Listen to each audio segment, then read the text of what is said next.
A man who assisted his wife procure a botched abortion leading to her death is facing murder charges, alongside 2 suspected quack doctors who conducted the failed operation. This is after intensive investigation by detectives based at DCI Starehe, who stumbled upon the lifeless body of a middle-aged woman along Outer Ring Road on a New Year's Eve, and immediately launched investigation following the discovery. The body, which had been wrapped in a white bedsheet, was discovered dumped in a stormwater tunnel near Shell petrol station along the BC Road, with preliminary findings indicating that the body may have been murdered elsewhere and dumped at the scene by unknown persons. 2 days ago, the officers got word that the body had been disposed at the scene after a botched operation conducted by a suspected quack doctor identified as Richard Orambo, who operates a clinic known as Watergate Medical Center at Mathare Area 1. The quack, in consultation with another rogue Dr. Francis Meso, who runs Busansi Health Clinic in Dadora Phase 4, had tried in vain to procure the abortion, but when the patient developed complication, they opted to rush her to another backstreet clinic in Kiambu. It is while on their way to Kiambu that the patient lost her life, and the trio dumped her body in the stormwater tunnel in a bid to cover their tracks. Detectives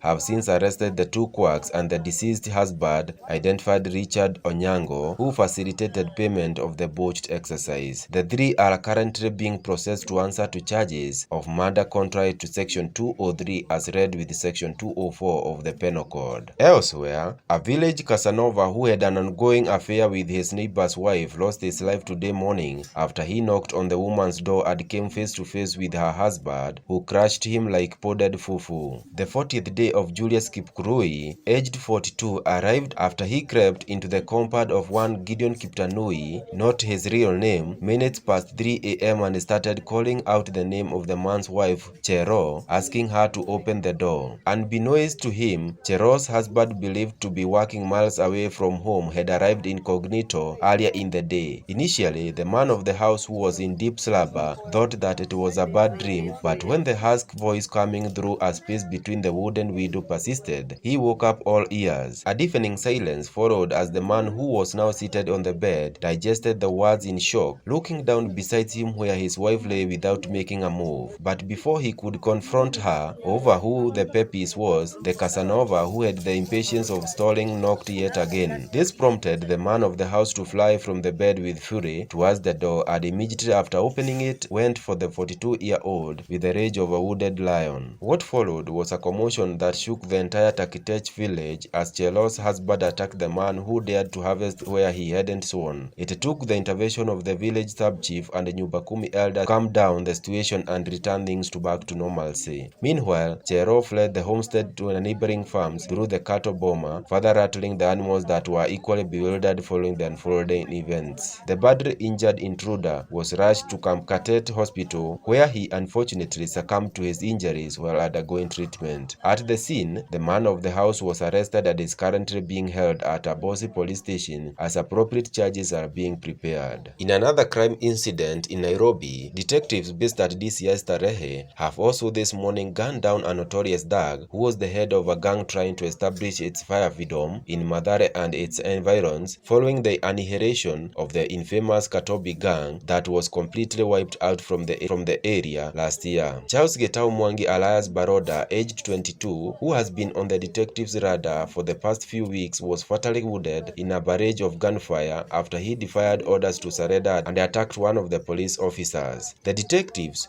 who were responding to a distress from members of the public, went after B0DY and 2 of his accomplices at breakneck speed, with the thumping of their boots pounding against the ground grudgingly as they breathed down the suspect's neck. The thugs were escaping from a scene of crime at Mlango Kubwa, where they had attacked a woman headed at work at around 8 a.m. and took away her mobile phone and other valuables, leaving her wailing in anguish. After jumping over a few puddles of stagnant water as the thugs headed towards Muthaiga Bridge, the battle-hardened crime busters, credited for riding Mathare, Huruma and Pagani off criminal gangs, hastened B0DY's appointment with his creator after he defied orders to surrender and turned on the officers with a homemade firearm capable of firing at a dagger. This is after he turned on the officer leading the charge. Closely behind him him and opened fire, missing his head by a whisker, prompting the officer to return fire and stop the shenanigans with finality. The deceased accomplices were lucky to escape the onslaught narrowly but with bullet injuries, and in case they survive, will live to give a true testimony of the miracle of their survival. Meanwhile, a firearm capable of firing 2 rounds of 9mm caliber, a knife and the stolen mobile phone were recovered from the fallen suspect.